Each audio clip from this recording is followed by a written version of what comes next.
दोस्तों, आज की वीडियो में हम लेके आए हैं प्राचीन इतिहास के अंतर्गत गुप्त काल से संबंधित वन लाइनर रिवीजन का महत्वपूर्ण प्रश्न। तो आइए देखते हैं आज का हमारा पहला प्रश्न। पहला प्रश्न है, गुप्त वंश ने शासन किया। तो गुप्त वंश ने 275 से 550 ईस्वी के अवधि के मध्य शासन किया था। अगला प्रश्न, 4 अश्वमेघों का संपादन किसने किया था? तो प्रवर सेन प्रथम ने 4 अश्वमेघों का संपादन किया था। अगला प्रश्न, भारत का नेपोलियन किसे कहा जाता है? तो भारत का नेपोलियन समुद्रगुप्त को कहा जाता है। गुप्त राजा देवगुप्त का एक अन्य नाम क्या था? तो चंद्रगुप्त द्वितीय गुप्त राजा देवगुप्त का एक अन्य नाम था। अगला, प्रथम गुप्त शासक जिसने परम भागवत की उपाधि धारण की वो कौन था? तो समुद्रगुप्त प्रथम गुप्त शासक था जिसने परम भागवत की उपाधि धारण की। अगला प्रश्न, प्रयाग प्रशस्ति प्रयागराज स्थित अशोक स्तंभ अभिलेख जानकारी देती है। तो समुद्रगुप्त के सैन्य अभियान के बारे में प्रयाग प्रशस्ति यानी प्रयागराज में जो स्थित है अशोक स्तंभ अभिलेख समुद्रगुप्त के सैन्य अभियान के बारे में जानकारी देती है। अगला प्रश्न, समुद्रगुप्त के प्रयाग प्रशस्ति वाले स्तंभ पर लेख मिलता है। जहांगीर का समुद्रगुप्त के प्रयाग प्रशस्ति वाले स्तंभ लेख पर जहांगीर का लेख मिलता है। अगला प्रश्न, समुद्रगुप्त के प्रयाग प्रशस्ति में कोसल के शासक का क्या नाम था? तो महेंद्र नाम था। समुद्रगुप्त के प्रयाग प्रशस्ति में कोसल के शासक का नाम महेंद्र था। अगला प्रश्न अगला प्रश्न है, पृथिव्या प्रथम वीर उपाधि थी किसकी? तो समुद्रगुप्त की पृथिव्या प्रथम वीर उपाधि थी। अगला प्रश्न, हरिसेन दरबारी कवि था। तो हरिसेन समुद्रगुप्त के दरबारी कवि थे। अगला प्रश्न, प्रयाग प्रशस्ति का रचयिता कौन था? तो हरिसेन प्रयाग प्रशस्ति के लेखक यानी रचयिता थे। अगला प्रश्न सही सुमेलन से है। दक्षिण भारत के समुद्रगुप्त और उनके राज्य। दक्षिण भारत के समुद्रगुप्त के जो समकालीन नरेश और उनके राज्य से संबंधित है। धनंजय कुस्तलपुर, नीलराज अवमुक्त, उग्रसेन पालक्का, विष्णुगोपा कांची। अगला प्रश्न है, हुणों ने भारत पर आक्रमण किया था। तो स्कंदगुप्त के शासनकाल में हुणों ने भारत पर आक्रमण किया था। मौर्य, शुंग, कुषाण तथा गुप्त में से वह राजवंश जो हुणों के आक्रमण से अत्यंत विचलित हुआ। तो गुप्त राजवंश हुणों के आक्रमण से अत्यंत विचलित हुआ था। अगला प्रश्न, दिल्ली की कुव्वत उल इस्लाम मस्जिद के प्रांगण में उन्नत प्रसिद्ध लौह स्तंभ स्मृति किस स्मृति में है? चंद्र के। दिल्ली के कुव्वत उल इस्लाम मस्जिद के प्रांगण में उन्नत प्रसिद्ध लौह स्तंभ किसकी स्मृति में है? तो चंद्र के स्मृति में है। अगला, वह अभिलेख जिससे ज्ञात होता है कि स्कंदगुप्त ने हुणों को पराजित किया था। तो वो भीतरी स्तंभ लेख है जिससे ज्ञात होता है कि स्कंदगुप्त ने हुणों को पराजित किया था। अगला प्रश्न, गुप्त साम्राज्य के पतन के विभिन्न कारण कौन थे? तो हुण आक्रमण, प्रशासन का सामंतीय ढांचा, उत्तरवर्ती गुप्तों का बौद्ध धर्म स्वीकार करना, अयोग्य उत्तराधिकारी के कारण गुप्त साम्राज्य पतन के कारण था। शक विजेता के रूप में किसे जाना जाता है? तो चंद्रगुप्त द्वितीय को शक विजेता के रूप में जाना जाता है। अगला, चंद्रगुप्त द्वितीय को पराजित किया था। तो शक राजा रुद्र सिंह तृतीय ने चंद्रगुप्त द्वितीय को पराजित किया था। शक राजा रुद्र सिंह तृतीय को चंद्रगुप्त द्वितीय ने शक राजा रुद्र सिंह तृतीय को पराजित किया था।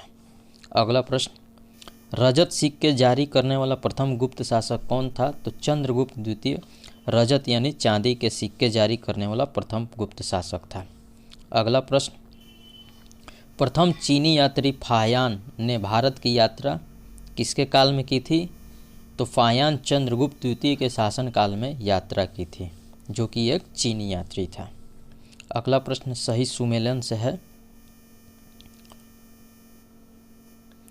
कुमारगुप्त मंदसौर अभिलेख से संबंधित है। पतिक तक्षशिला अभिलेख से संबंधित है। चंद्रगुप्त द्वितीय उदयगिरि गुहा अभिलेख से संबंधित है। समुद्रगुप्त एरण अभिलेख से संबंधित है। अगला प्रश्न सही सुमेलन से है। शासक और उनके रानियों का नाम है। चंद्रगुप्त की रानी कुमार देवी थी। समुद्रगुप्त की रानी दत्ता देवी थी। चंद्रगुप्त द्वितीय की रानी कुबेर नागा थी। कुमारगुप्त प्रथम की रानी अनंत देवी थी। अगला प्रश्न ईसा की तीसरी शताब्दी से जबकि हूण आक्रमण से रोमन साम्राज्य समाप्त हो गया, भारतीय व्यापारी अधिकाधिक निर्भर हो गए, तो दक्षिण पूर्व एशियाई व्यापार पर भारतीय व्यापारी अधिकाधिक निर्भर हो गए। अगला प्रश्न गुप्त काल में उत्तर भारतीय व्यापार जिस एक पत्तन से संचालित होता था, गुप्त काल में उत्तर भारतीय व्यापार जिस एक पत्तन से संचालित होता था वह ताम्रलिप्ति पत्तन था। अगला प्रश्न भारत ने दक्षिण पूर्वी एशिया के साथ अपने आरंभिक सांस्कृतिक संपर्क तथा व्यापारिक संबंध बंगाल की खाड़ी के पार बना रखे थे, क्योंकि बंगाल की खाड़ी में चलने वाली मानसूनी हवाओं से समुद्री यात्राओं को सुगम बना दिया था।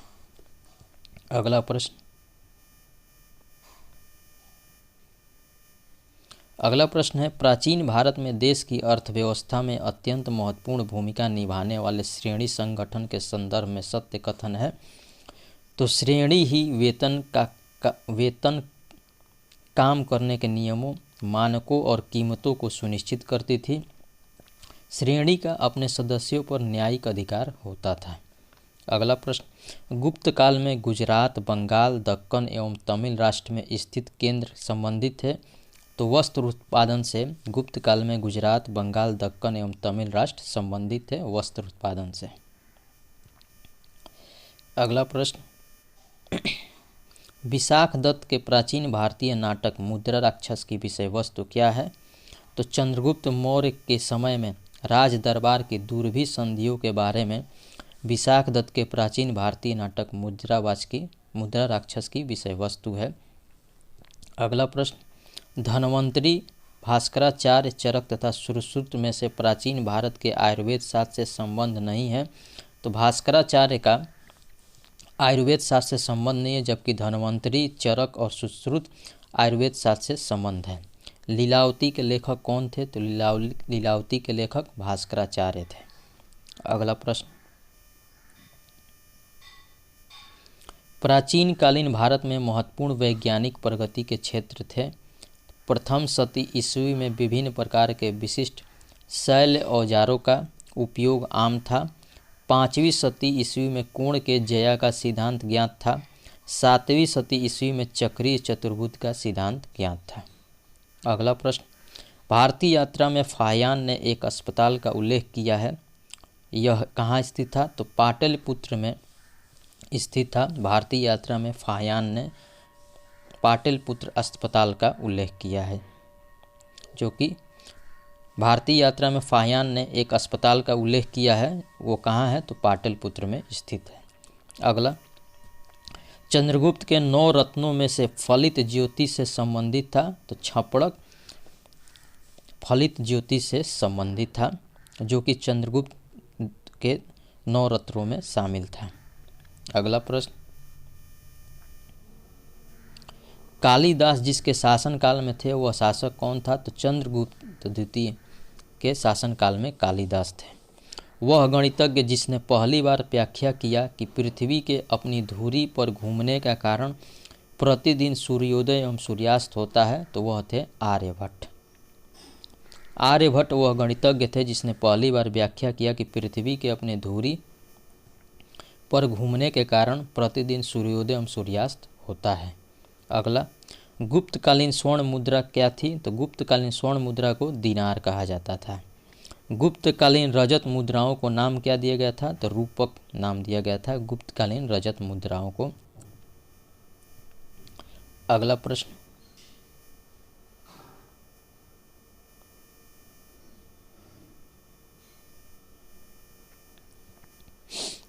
वह गुप्त शासक जिसने सर्वप्रथम सिक्के जारी किए, तो चंद्रगुप्त प्रथम सर्वप्रथम सिक्के जारी किए। अगला, गुप्त काल में लिखित संस्कृत नाटकों में स्त्री और शूद्र बोलते थे प्राकृत। गुप्तकालीन लिखित संस्कृत नाटकों में स्त्री और शूद्र प्राकृत बोलते थे। सती प्रथा का प्रथम अभिलेखी साक्ष्य प्राप्त हुआ है, तो एरण से सती प्रथा का प्रथम अभिलेखी साक्ष्य प्राप्त हुआ है। अगला प्रश्न, गुप्त संवत की स्थापना किसने की, तो चंद्रगुप्त प्रथम ने गुप्त संवत की स्थापना की।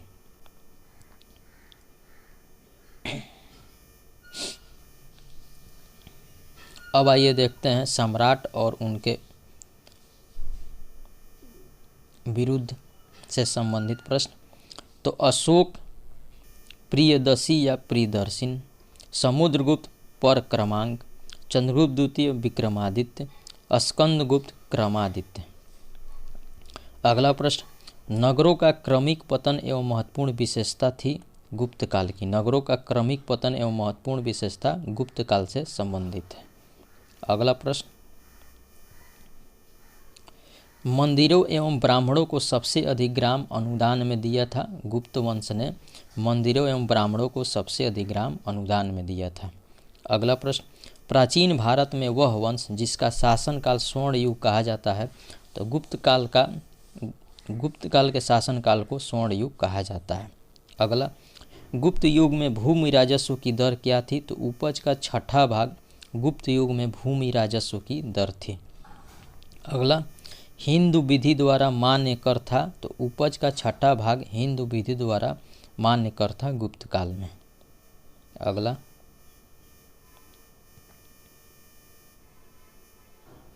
अगला प्रश्न है 1/3, 1/4, 1/6 तथा 1/8 में से धर्मशास्त्रों में भू राजस्व की दर क्या थी, तो 1/6। भूमि का वह प्रकार जिसे अपरहित कहा जाता था, बिना जोती हुई जंगली भूमि को अपरहित कहा जाता था। अगला प्रश्न, भारत के इतिहास के संदर्भ में कुलियावाप तथा द्रोणवाप शब्द क्या निर्दिष्ट करते हैं, तो भूमाप को कुलियावाप तथा द्रोणवाप शब्द निर्दिष्ट करते हैं। अगला प्रश्न, गुप्त साम्राज्य द्वारा कर रहित कृषि भूमि प्रदान की जाती थी। मंदिरों एवं ब्राह्मणों को गुप्त साम्राज्य द्वारा कर रहित कृषि भूमि प्रदान की जाती थी। अगला, प्राचीन भारत में सिंचाई कर को क्या कहते हैं, तो विदक भागम प्राचीन भारत में सिंचाई कर को कहते हैं विदक भागम। अगला प्रश्न है 3री शताब्दी में वारंगल प्रसिद्ध था, तो वारंगल लोहे के यंत्रों उपकरणों के लिए प्रसिद्ध था। अगला, प्राचीन भारतीय गुप्त राजवंश के समय नगर घंटाशाला, कदूरा तथा चौल विख्यात थे, तो विदेशी व्यापार करने वाले बंदरगाह थे। प्राचीन भारतीय गुप्त राजवंश के समय नगर घंटाशाला, कदूरा तथा चौल। तोरमाड़ था, तो तोरमाड़ हूण जातीय दल को तोरमण कहा जाता था। अगला, हूण शासक मिहिर कुल को पराजित किसने किया था, तो बालादित्य एवं यशोधर्मन ने हूण शासक मिहिर कुल को पराजित किया था। अगला, चीनी तीर्थयात्री जिसने 6ठी शताब्दी 518 से 521 में भारत दर्शन किया, तो सुंग यून ने चीनी तीर्थयात्री था जिसने 6ठी शताब्दी 518 से 521 में भारत दर्शन किया। अगला प्रश्न, गुप्त वंश के शासकों के बारे में सत्य कथन है, तो गुप्त सम्राट स्वयं के लिए दैवी अधिकारों का दावा करते थे। उनका प्रशासन विकेंद्रीकृत था। उन्होंने भूमिदान की परंपरा को विस्तारित किया। अगला प्रश्न, गुप्त काल के दौरान भारत में बलात् श्रम यानी विष्ट जिसको कहा जाता है के संदर्भ में सही कथन है, तो इसे राज्य के लिए आय का एक स्रोत, जनता द्वारा दिया जाने वाला एक प्रकार का कर माना जाता था। गुप्त काल के दौरान भारत में बलात् श्रम यानी विष्टिक।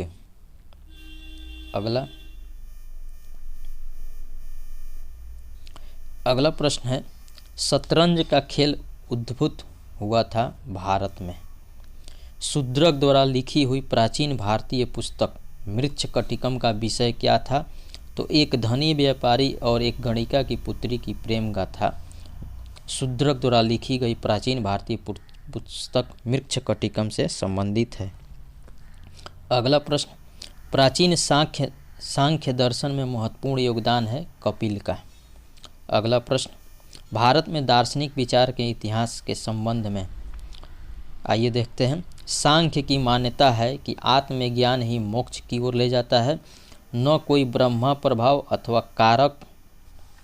भारत में दार्शनिक विचार के इतिहास के संबंध में ये कथन है। सांख्य की मान्यता है कि आत्मज्ञान ही मोक्ष की ओर ले जाता है, न कि बाह्य प्रभाव अथवा कारक। अगला प्रश्न, सत्य कथन है।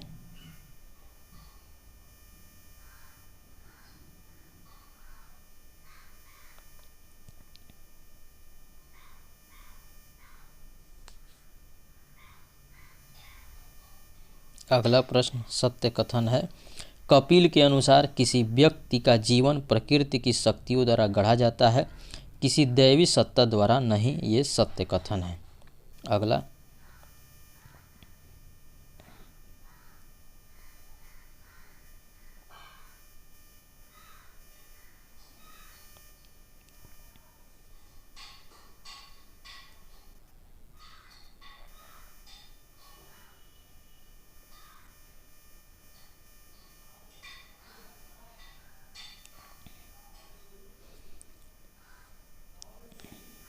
अगला प्रश्न है, सत्य कथन है। कपिल के अनुसार किसी व्यक्ति का जीवन प्रकृति की शक्तियों द्वारा गढ़ा जाता है, किसी दैवी सत्ता द्वारा नहीं।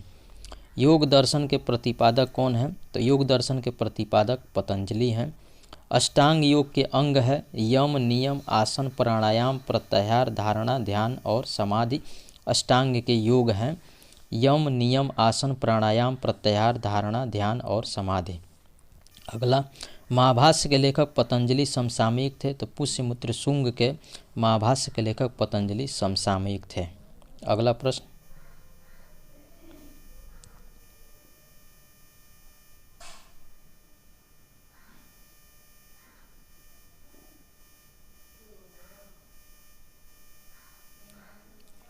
अगला प्रश्न है, महाभाष्य के लेखक पतंजलि समसामयिक थे, तो पुष्यमित्र शुंग के। अगला, नव्य न्याय संप्रदाय जिसको स्कूल कहा जाता है के संस्थापक थे, तो उदयन या उदयनाचार्य और गंगेश नव्य न्याय संप्रदाय के संस्थापक थे। अगला, जब तक जीवित रहो सुख से जीवित रहो, चाहे इसके लिए ऋण ही लेना पड़े, क्योंकि शरीर के मस्तीभूत हो जाने पर पुनरागमन नहीं हो सकता। पुनर्जन्म का निषेध करने वाली यह उक्ति चारवाकों की है। अगला, केवल प्रत्यक्ष प्रमाण को स्वीकार करता है, चारवाक प्रत्यक्ष प्रमाण को स्वीकार करता है। चारवाक के अनुसार सर्वोच्च मूल्य क्या है? तो काम सर्वोच्च मूल्य है चारवाक के अनुसार। तो दोस्तों, गुप्त काल के प्रश्नों से संबंधित आज का ये प्रश्न का ये प्रथम भाग था। कल हम इसका द्वितीय भाग भी लेके आएंगे, उसके बाद गुप्त काल से संबंधित प्रश्न समाप्त हो जाएगा। दोस्तों, वीडियो कैसा लगा आप हमारे कमेंट बॉक्स में ज़रूर बताइएगा। वीडियो को लाइक करें, शेयर करें और हमारे चैनल को सब्सक्राइब करें। जय हिंद, नमस्कार।